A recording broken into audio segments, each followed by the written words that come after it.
Kami lang pinamalayan. So, napahawas siya rin sa biyahe. Is that real, sir? Yung totoo po yan. Nag-base na po siya kasi ilang araw na po doon. May nagpatakbo ng pisko, ayan sa kuya. Oh my God! Salamat po. Ayun, shoutout po kami sa mga kumbaga ko sino po. Bakit pinatakbo mo yung mukha ko? Expert ka ano pa ako sa iyo, eh. Masyado pa akong sa yung sa kabaitan mo po tsaka sa mga Na-inspired ka sa expert story ka. ng buhay Sa ko. parang ino ko lang po yung buhay ko sa iyo. Pero saan pa kayo galing? Sa Mindoro sa Pinamilihan po. So, Mindoro, pumunta kayo rito para Makita ko lang po kayo at mamit po ta. buhay talaga. Maraming po salamat. Ako po yung tumawag sa inyo kahapon doon sa telepono. Ang galing. So, ilang oras yung biyahe? Dahil siya nang mahalin. Umalis po kami kagabi doon ay alas Ayan na. Siguro ito na makatuluyan ko si Kuya kasi nakita ko talaga yung suporta ng pagmamahalin niya. Pinatato niya talaga ako sa katawan niya. Alam mo ba?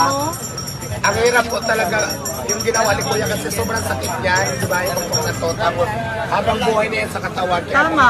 Kuya. Hindi ka na mapupura sa isipan niya. Mananatili ka. Kaya po salamat po kayo sa iyo Kuya na nagpakita ng Habang buhay, habang kamatayan yan.